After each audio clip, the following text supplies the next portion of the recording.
ಪ್ರತಾಪ್ ಮಳೆಯ 2016 ಮದುವೆ ಆಗಿತ್ತು.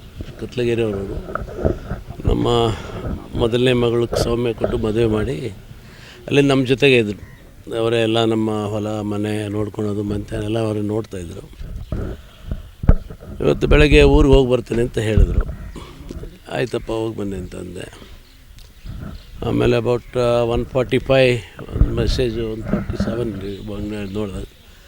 ಅವರ ಬ್ರದರ್ ಪ್ರಭುದೇವ್ ಫೋನ್ ಮಾಡಿದರು. ಪ್ರತಾಪ್ ಏನೋ ಸಿಕ್ತು, ನಿಮಗೆ ಎಲ್ಲಿದ್ದಾರೆ ಏನು ಅಂತ ಕೇಳಿದ್ರು.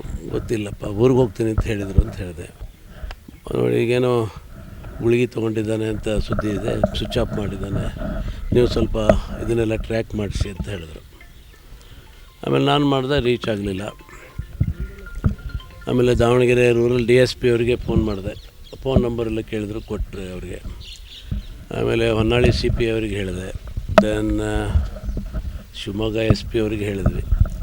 ಆಮೇಲೆ ದಾವಣಗೆರೆ DSP ಅವರು ಲೊಕೇಶನ್ ಕೊಟ್ಟರು. ಅದು ಮಾಡಿ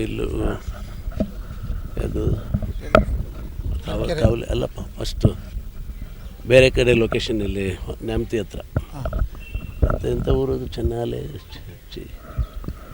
ಅಲ್ಲೇ. ಅದನ್ನು ನಾನು ಮತ್ತೆ ಹೊನ್ನಾಳಿ ಇನ್ಸ್ಪೆಕ್ಟ್ರಿಗೆ ಅವರಿಗೆಲ್ಲ ತಿಳಿಸ್ದೆ.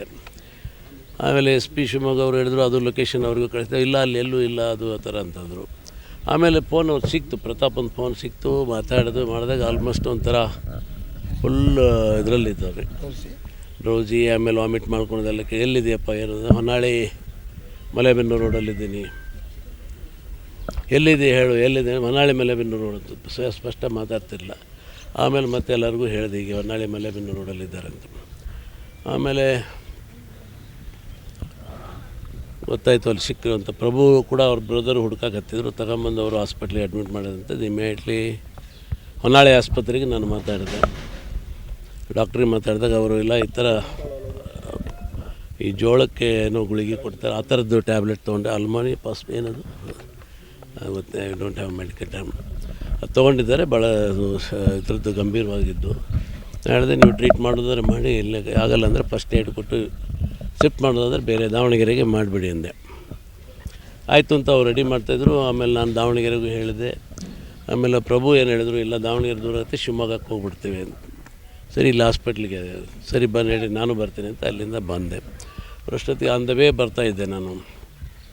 ಬಹುತೇಕ ಶಿವಕಾರಿಪುರ ಥರದ್ದು ಒಂದು 10 ಕಿಲೋಮೀಟ್ರ್ ಬಂದಾಗ ಫೋನ್ ಮಾಡಿದೆ. ಇಲ್ಲ, ಬರೋಷ್ಟೊತ್ತಿಗೆ ಹೋಗ್ಬಿಟ್ಟಿದ್ದಾನೆ.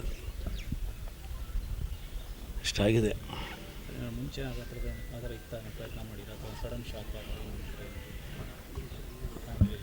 ಫ್ಯಾಮಿಲಿದು ಏನಿಲ್ಲ, ಅವನಿಗೆ ಮಕ್ಕಳಾಗಿರಲಿಲ್ಲ. ಅದೊಂದು ಸ್ವಲ್ಪ ಕೊರಗಿತ್ತು. ಅದಕ್ಕೆ ರೀಸೆಂಟಾಗಿ ಬೆಂಗಳೂರಿಗೆ ಬಂದಾಗ ಒಬ್ಬ ಡಾಕ್ಟ್ರು ಲಾಯರ್ನೂ ಕನ್ಸಲ್ಟ್ ಮಾಡಿದ್ರು, ಸರಗೋಮಿ ಮಾಡಿಸ್ಬೇಕು, ಅದೇನು ಮಾಡಬೇಕು ಅಂತೇಳಿ. ಆಮೇಲೆ ಅವರು ಲಾಯರ್ ನನಗೆ ನನ್ನ ಮಗಳಿಗೆ ಮಾತಾಡಿದರು. ನೀವು ಕೋರ್ಟಿಗೆ ಬಂದು ಹೇಳಬೇಕಾಗುತ್ತೆ. ಆಯಿತು ಅಂತ ಹೇಳಿದರು. ನನ್ನ ಮಕ್ಕಳಿಗೆ ಸರಗೋಮಿ ಮಾಡಿಸ್ಬೇಕಾದ್ರೆ ಕೋರ್ಟ್ ಪರ್ಮಿಷನ್ ಬೇಕು ಅಂತ. ಆಯಿತು, ಅವರು ಇದಕ್ಕೆ ಕಾಯ್ತಾಯಿದ್ರು. ಅದೊಂದು ಬಿಟ್ಟರೆ ಸ್ವಲ್ಪ ವಾಸ್ ಅಡಿಕ್ಟೆಡ್ ಫಾರ್ ಡ್ರಿಂಕ್ಸ್.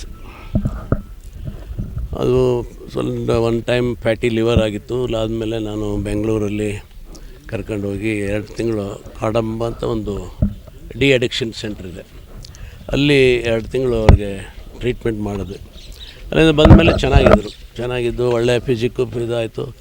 ಬಿಡಪ್ಪ, ಒಳ್ಳೇದಾಯಿತು ಅಂತ ನಾವು ಇದು ಮಾಡಿದ್ವಿ. ಆಮೇಲೆ ಮತ್ತೇನೋ ಸ್ವಲ್ಪ ಸ್ಟಾರ್ಟ್ ಮಾಡ್ಕೊಂಡಂತ ಗೊತ್ತಾಯಿತು ಅಷ್ಟೇ.